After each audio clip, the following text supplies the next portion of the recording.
అందరికీ జై Shri Ram. Welcome back to my channel. Video చూసే ముందు కొత్త వాళ్ళు ఎవరైనా ఛానల్కి ఫస్ట్ టైం వచ్చుంటే కనుక సబ్స్క్రైబ్ చేసుకొని ఈ వీడియో లైక్ చేయండి. అలాగే పాత వాళ్ళు ఈ వీడియో లైక్ చేసి నన్ను ఇలాగే సపోర్ట్ చేయండి. ఈ వీడియో ఏంటంటే జనవరి 22న అయోధ్యలో బాలరాముడి ప్రాణప్రతిష్ఠ సందర్భంగా మా ఊరు హాలియాలో పెద్ద ర్యాలీ అయితే చేపట్టడం జరిగింది. అలాగే ఈ వీడియోలో అయోధ్య రామ మందిరానికి సంబంధించిన హిస్టరీ గురించి అయితే నేను చెప్పబోతున్నా. సో వీడియో ఎక్కడ స్కిప్ చేయకండి. సో ఇప్పుడు లేట్ చేయకుండా వీడియో చూసేద్దాం.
అయోధ్య బాలరాముని ప్రాణప్రతిష్ఠ సందర్భంగా హాలియా రామాలయంలో అయితే భారీ సభ ఏర్పాటు చేయడం జరిగింది. అలాగే లైవ్ స్క్రీన్ కూడా పెట్టడం జరిగింది. మీరు చూసుకోవచ్చు, ఎందుకంటే భక్తులందరూ ఆ లైవ్ స్క్రీన్ నుంచి ఆ ప్రాణప్రతిష్ఠని వీక్షిస్తున్నారనమాట.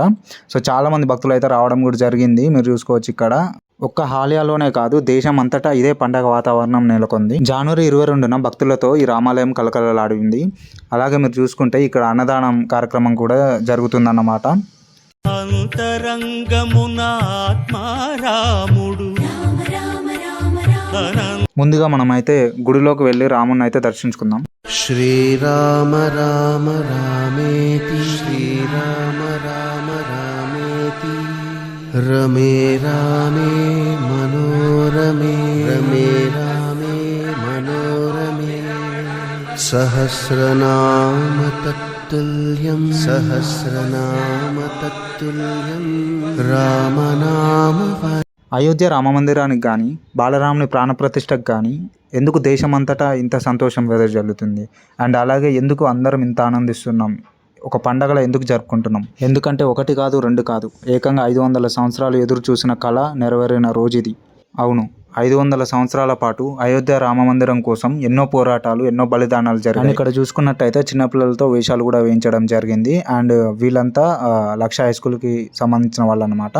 సో ఇంతకుముందుకు నేను కూడా ఇదే స్కూల్ అనమాట. మొత్తానికి సభ పూర్తయింది. మహిళలంతా గుళ్ళోకి అయితే ప్రవేశిస్తున్నారు. నిజంగా జనాలు అయితే చాలా మంది వచ్చారన్నమాట. దాదాపు 2000కు పైగా అయితే జనాలు ఇక్కడ రావడం జరిగింది.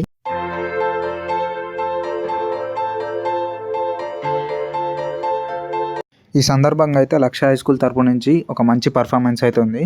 సో అందరం ఇప్పుడు చూద్దాం అదేందో.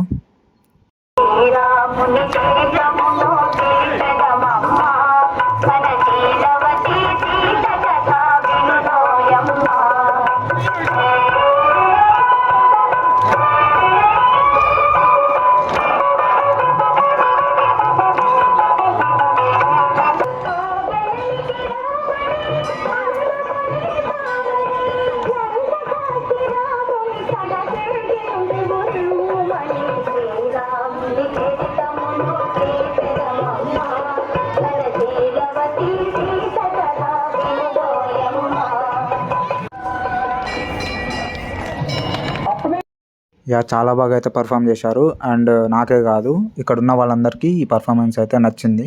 సో లక్ష హై స్కూల్కి అయితే నేను మళ్ళీ ఒకసారి అంటే మా స్కూల్కి నేను థ్యాంక్స్ చెప్పుకుంటున్నాను అన్నమాట. అండ్ శ్రీరాముని అన్నప్రసాదం కోసం మహిళల క్యూ ఇది. ఈరోజు మధ్యాహ్నం 2 గంటల 30 నిమిషాలకి భారీ శోభాయాత్ర ఉంటుంది, శ్రీరాముడి శోభయాత్ర ఉంటుంది. కావున భక్తులందరూ ఇట్టి శోభయాత్రలో పాత్రలు కాగలరని మనవి. జై శ్రీరామ్, జై జై శ్రీరామ్. జై సియారాం, జై జై జై సియారాం, జై సియారాం, జై జై జై సియారాం. ఎత్తరా జెండా ఎత్తరా, ఎత్తర కాషాయపు జెండా, మనకున్నది శ్రీరాముని అండ. అయోధ్య బాలరాముడి యొక్క అంతరంగ వైభవంగా అందులో భాగంగా ముఖ్యంగా ఈ యొక్క మహాసంకల్పానికి కంకణబద్ధులై ఉండి ముఖ్యంగా అయోధ్య రామమందిర నిర్మాణానికి కృషి చేసినటువంటి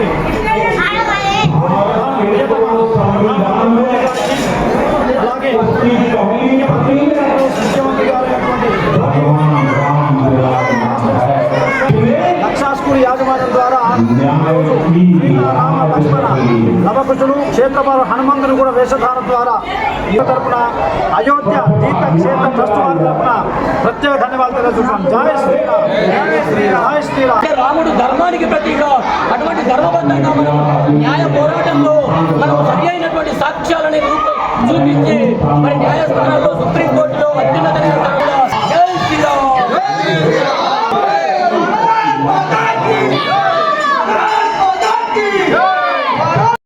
జై శ్రీరామ్, జై జై శ్రీరామ్. మొత్తానికైతే సభ పూర్తయింది. ఇప్పుడు శోభాయాత్ర మొదలుగా ఉంది, చూసుకోండి. అన్ని ఏర్పాట్లు అయితే జరుగుతున్నాయి. రామ శ్రీరామ రామ రఘురామ, నీవు మా తోడుంటే చాలయ్యా. అండ్ అలాగే మా స్కూల్ లక్ష హై స్కూల్ తరపు నుంచి ఒక ర్యాలీ కూడా చేపట్టడం జరిగింది చిన్నపిల్లలతో. అలాగే వీళ్ళందరికీ అయోధ్య గురించి, అయోధ్య రామ మందిరం గురించి, దాని చరిత్ర గురించి ఖచ్చితంగా తెలవాలి. ప్రతి ఒక్కరికి హిందువులం కాబట్టి అయోధ్య రామ మందిరం గురించి తెలుసుకోవడం చాలా ఇంపార్టెంట్. సో ఇప్పుడు మొత్తానికి శోభయాత్ర మొదలు కానుంది. ఈ కొబ్బరికాయ కొట్టి శోభయాత్ర అయితే మొదలు పెడతామన్నమాట. మరి కాసేపట్లో మన బాలరాముని భారీ శోభాయాత్రతో ఆలయం మొత్తం దద్దరిల్లబోతుంది అన్నమాట. సో వీడియో అక్కడ స్కిప్ చేయకండి, ముందు ముందు చాలా బాగుంటుంది. మొత్తానికి కొన్ని శోభయాత్ర అయితే మొదలైంది.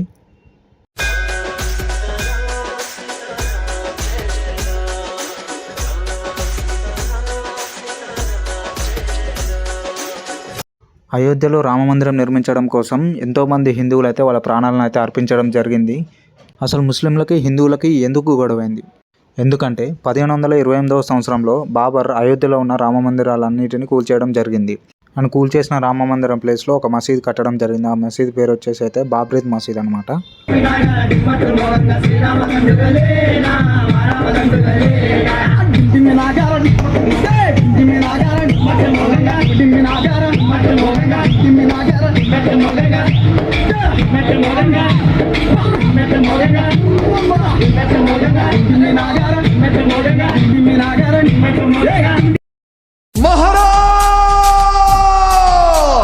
प्रौढ़ प्रताप पुरंदर क्षत्रिय कुलावतांस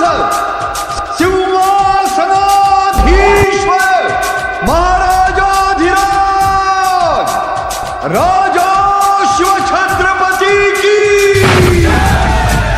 जगदम्ब विश्व हिंदू परिषद बजरंग दल इचलकरंजी बजरंग दल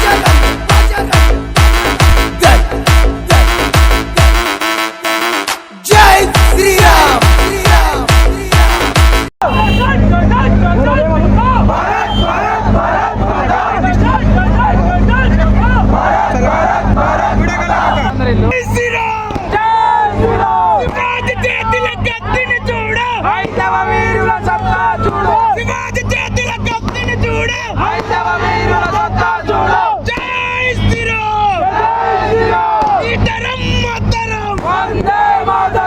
ఇద్దరం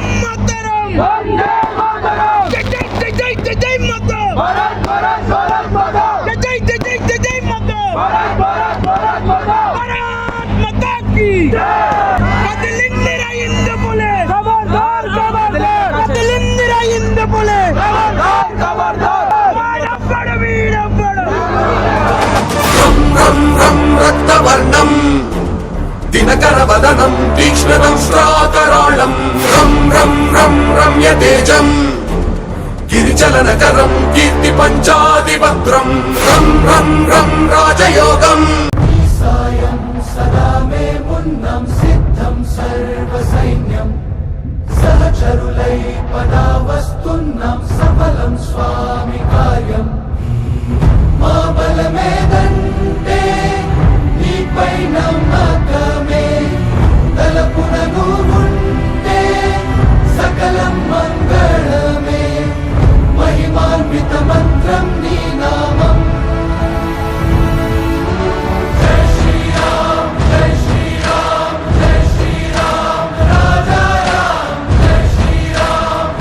అయితే బాబర్ కూల్చేసిన పాత రామ మందిరం స్వయంగా రాముని కుమారుడు కుషుడే కట్టించినట్టు చరిత్రలో ఉంది. కానీ ఎప్పుడైతే రామ మందిరం కూల్చేసి అక్కడ మసీదు కట్టారో అప్పటి నుంచి మన హిందువులకైతే ఆ మసీదులోకి చోటు లేదు. సో మన హిందువులు అయితే బయటనే పూజలు చేసేవారు. ఒక గుడిలాగా కట్టుకొని మన రామునికి అయితే బయటనే పూజలు చేసేవారు. అయితే 1953లో హిందూ ముస్లిమ్స్ మధ్య గొడవలు అయితే ఇంకా పెరిగాయి. అయితే గొడవలు పెరగడంతో హిందువులతో పాటు ముస్లింలకు కూడా ఆ మసీదులోకి ఎంట్రీ లేకుండా చేశారు.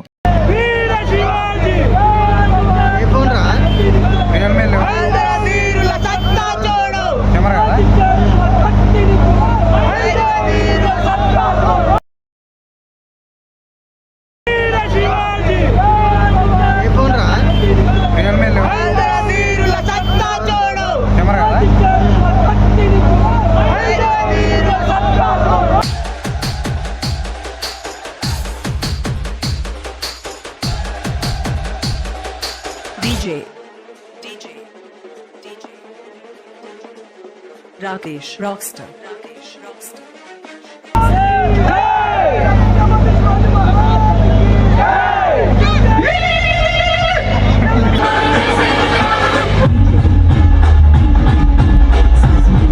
1990లో హిందువులు బాబ్రీ మసీద్ పైకెక్కి కాషాయపు జెండా అయితే ఎగరేయడం జరిగింది.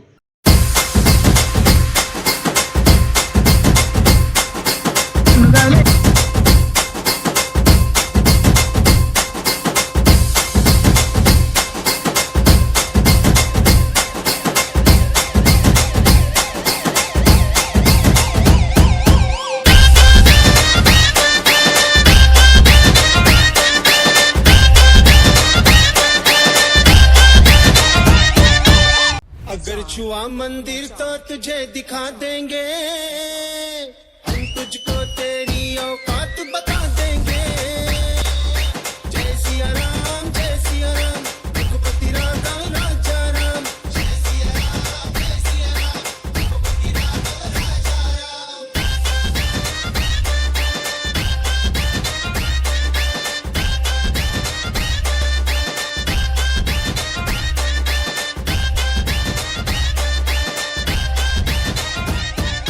वंदे मातरम गाना होगा वरना यहाँ से जाना होगा वंदे मातरम गाना होगा वरना यहाँ से जाना होगा नहीं गए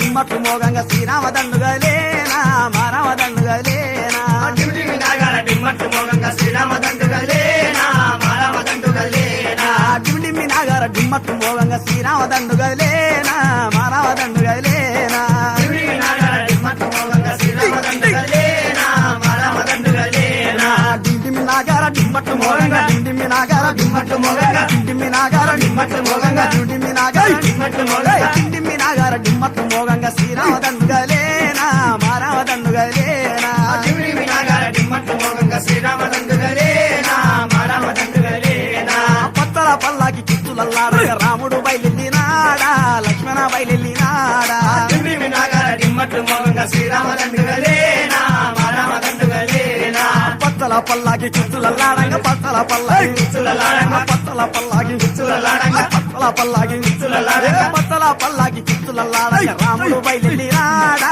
లక్ష్మణ బయలునాడా డిండిమి నాగర డిమ్మట్లు మోగంగా శ్రీరామదండుగలేనా రామదండుగలేనా డిండిమి నాగర డిండిమి నాగర డిమ్మట్లు మోగంగా డిండిమి నాగర డిమ్మట్లు మోగంగా డిండిమి నాగర డిమ్మట్లు మోగంగా డిమ్మట్లు మోగంగా డిమ్మట్లు మోగంగా డిమ్మట్లు మోగంగా డిండిమి నాగర డిమ్మట్లు మోగంగా డిండిమి నాగర డిమ్మట్లు మోగంగా డిండిమి నాగర డిమ్మట్లు మోగంగా శ్రీరామదండుగలేనా రామదండుగలేనా డిండిమి నాగర డిమ్మట్లు మోగంగా శ్రీరామదండుగలేనా రామదండుగలేనా కాకులు దూరని కడవలోన అమ్మాను సిరబెట్టినారా సీతమ్మను సిరబెట్టినారా డిండిమి నాగర డిమ్మట్లు మోగంగా శ్రీరామదండుగలేనా రామదండుగలేనా కాకులు దూరని కరడిలోన అమ్మాను సిరబెట్టినారా సీతమ్మను సిరబెట్టినారా. అయితే గొడవలన్నిటిని కంట్రోల్లో పెట్టడానికి పోలీసులు అయితే వెపన్స్ యూజ్ చేయడం జరిగింది. ఆ కాల్పుల్లో చాలామంది హిందువులు అయితే మరణించారన్నమాట. అయితే 1992 డిసెంబర్ 6 రోజు అయితే 2 లక్షల మంది హిందువులు బాబ్రీ మసీదు మీద అటాక్ చేయడం అయితే జరిగింది. అయితే ఈ రామ మందిరానికి సంబంధించిన స్థలం మొత్తం 2.77 ఎకరాలు అయితే ఉంటుందన్నమాట.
అయితే సుప్రీంకోర్టు అయోధ్య రామ మందిరానికి సంబంధించిన డాక్యుమెంట్స్ అన్నీ ఒకసారి పరిశీలించి 2019 బాబ్రీ మసీద్కి సంబంధించిన స్థలం మొత్తం రామునికే చెందాలని సుప్రీంకోర్టు అయితే తీర్పునిచ్చింది. సో ఇలా ఎన్నో పోరాటాల తర్వాత మన అయోధ్య రామ మందిరం అయితే మళ్ళీ మనం తిరిగి దక్కించుకున్నాం అన్నమాట. పాడబడుకునేది ఇప్పుడు అయోధ్య రామ మందిరం కట్టినాం అని పాడబడుకున్నాం. జై శ్రీరామ్, జై శ్రీరామ్, జై శ్రీరామ్.